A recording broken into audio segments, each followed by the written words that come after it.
Welcome back everyone to part 3 on our discussion of object-oriented programming. In this lecture, we're going to specifically focus on inheritance and polymorphism. And inheritance is basically a way to form new classes using classes that have already been defined. Let's jump to a Jupyter Notebook and see how this works. Okay, so let's begin by talking about inheritance. And as we just mentioned, it's a way to form new classes using classes that have already been defined. And really important benefits of inheritance are the ability to reuse code that you've already worked on and to reduce the complexity of a program. So we'll start off by creating what's called a base class. So this base class is going to be called animal, and it's going to be a very simple class. In fact, its init method isn't actually going to take in any arguments. Instead, all it's going to do is print animal created. So we have a very simple class here. So for instance, if I made an instance of animal, it would just print out animal created because this init method gets automatically executed when you actually create an animal. Let's add on two more methods, one called whoami. And all this is going to do is print out I am an animal. And we'll have another method here called eat. And this is going to print out I am eating. Okay, so we can see that if we have an animal here, we can do dot tab and we can ask it to eat. So open close parentheses to actually execute eating and see print out I am eating. And the other one was who am I, and it'll report back I am an animal. This is going to serve as our base class.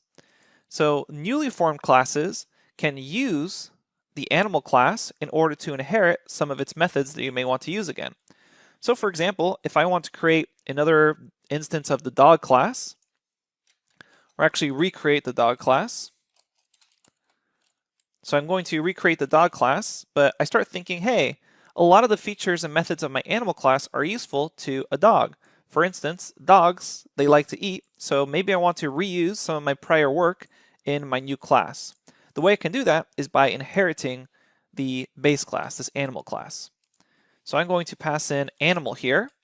Before we weren't passing anything, but now if I pass an animal, I'm going to inherit or derive from this base class. So this is now known as a derived class because I'm deriving some of my features from this base class of animal. So I'm going to say dog inherits animal, and then in my init call, what I'm going to do is call animal dot underscore underscore init underscore underscore self.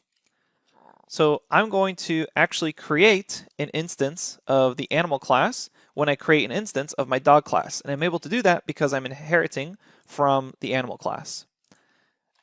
And what I'm also going to do is print out dog created. So let me run that, and I'm running that with Alt-Enter so I can get a cell right below.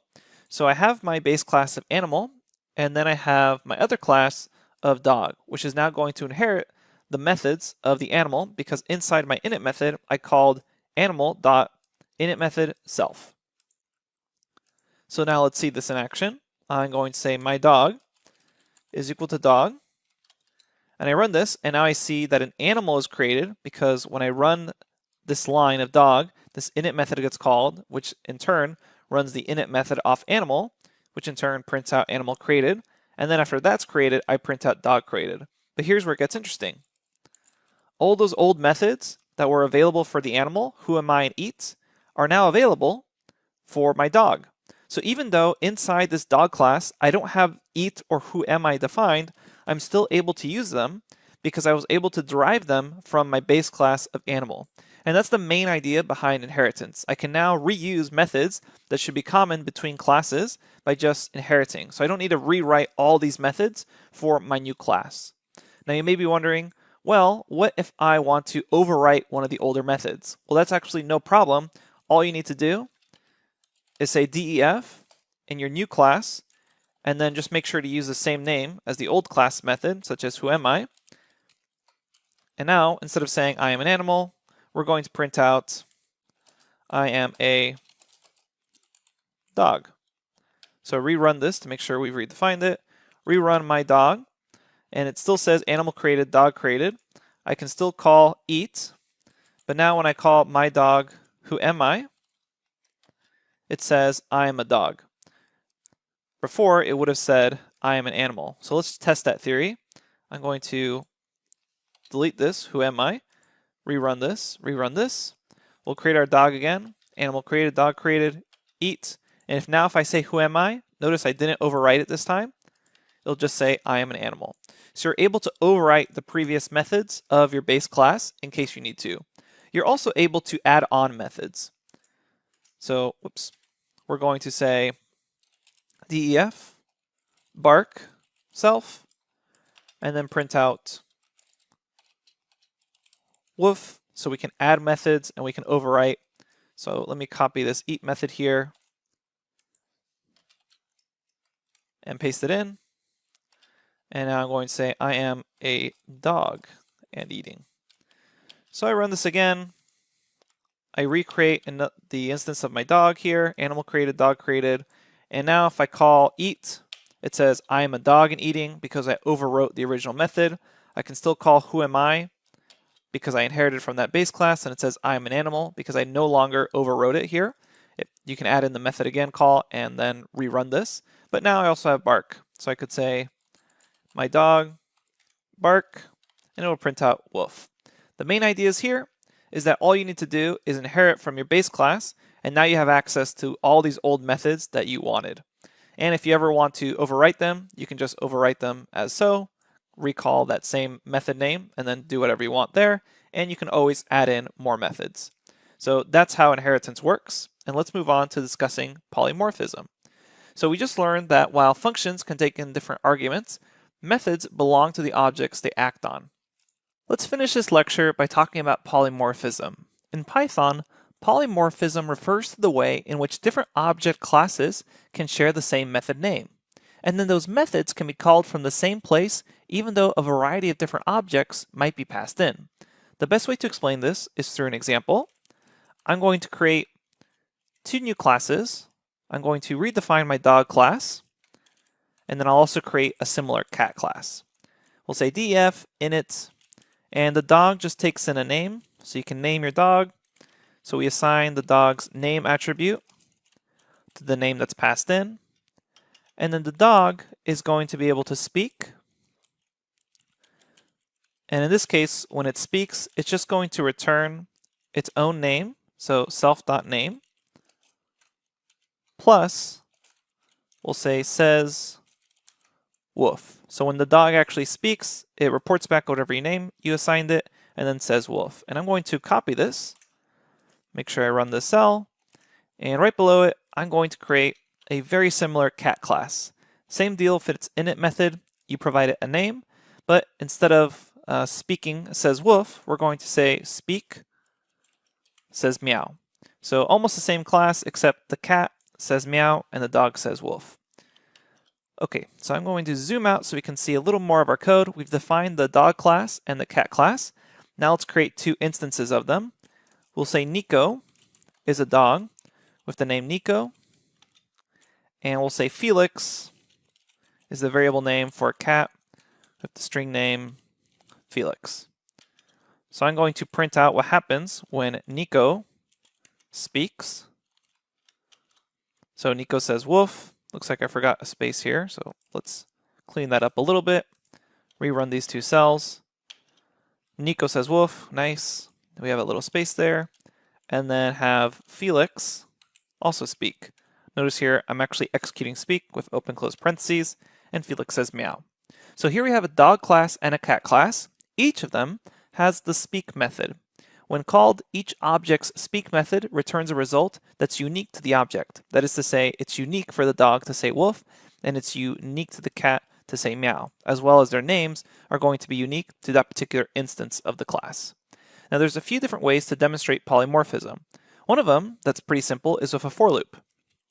So I can say for pet class in, and now I'm going to say Nico and Felix. And what I'm going to do is I'm going to iterate through this list of items. And I want you to notice something here. I'm going to say print the type of pet class.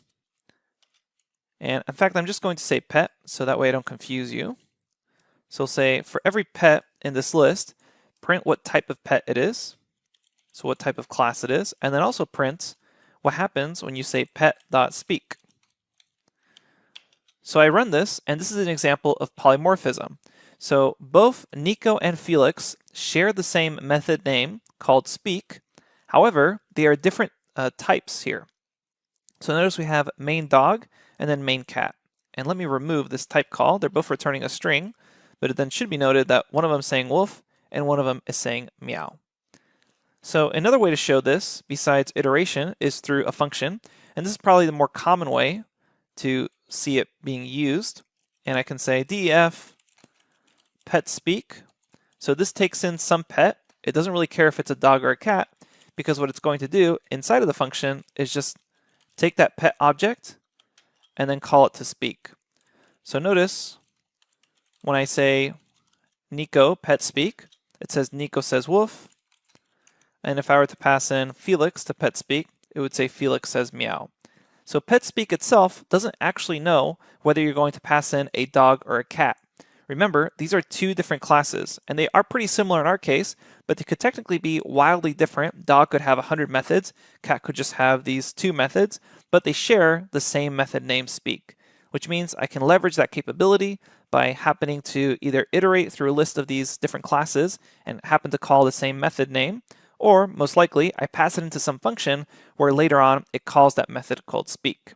So in both cases, we're able to pass in different objects and we obtain object-specific results from the same mechanism, that same method call. Now, a more common practice is to use abstract classes and inheritance. And what an abstract class is one that never expects to be instantiated. You never actually expect to create an instance of this class. Instead, it's just designed to basically only serve as a base class. So we're going to say the animal class again. And the animal class is going to have an init method that takes in self name. This is the constructor of the class. And we're going to assign animals the attribute name based off what's passed in. And then this base class is going to have speak. However, later on in our code, we never actually expect to say something like my animal is equal to an instance of animal. In fact, this animal class is never actually expected to be instantiated. I don't expect to ever make an instance of the animal class. Instead, this is basically to be only used as a base class. So this speak method, and this is really common with polymorphism as you get into more advanced object-oriented programming, what we're going to do is raise an error. And we're going to learn about errors and exceptions in the next section of the course. But essentially what's going to do is say, hey, we have some sort of error here. So we'll say not implemented error. And we'll say subclass must implement this abstract method. So we run this, and what's going to happen is if we actually create an instance of animal, something which we're not expecting to do, so we'll say Fred is the name of this animal. If I say animal speak, I get back, hey, not implemented error. And this is actually telling me, hey, you're supposed to use a subclass to implement this abstract method. So the reason this is an abstract method is because in the base class itself, it doesn't actually do anything. It's expecting you to inherit the animal class and then overwrite the speak method. So I could delete this line because, as we just said, we never actually expect to use animal in that fashion. Instead, what we expect you to do is call dog and then pass in animal as you construct this dog class. And now you no longer need to have this sort of init method here. Instead, what you can do is say def speak self and then return self.name plus says woof. And we'll do the exact same thing for cat. So I'm going to copy and paste this.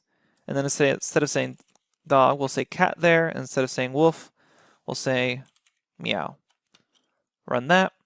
I will say Fido is equal to a dog with the name Fido. and I will say Isis is an instance of cat with the name Isis, and now I can print out Fido speak, and now I can print out as well Isis speak, where Isis says meow. Okay, so some real life examples of polymorphism, since these are really basic examples of using the same method name and then also having these abstract methods, is maybe opening different file types. So you may want to have the method name called open, which makes sense. You're going to open a file. But there's lots of actually different files. There's Word files, PDF files, and Excel files. And if you were trying to make a class that could be a base class for opening files, and then you have other classes that would inherit that, maybe a class for opening CSVs, another class for opening Excels, another class for opening Word files, you'd want them to be able to share the same method name, the .open name. So that's a more realistic example, and that's an example of polymorphism, where you can have some function, maybe a general open file function, can take in any of those classes that you have and just call .open on them. And it's up to the class itself to decide what actual type of file is being opened. Okay, so that's polymorphism. Basic idea is you have these two separate classes that happen to share the same method name, allowing you to then call those same method names without needing to worry about the specific class that's being passed in. We'll finish off our entire discussion of object-oriented programming in the next lecture, where we finally go over special methods. We'll see you there.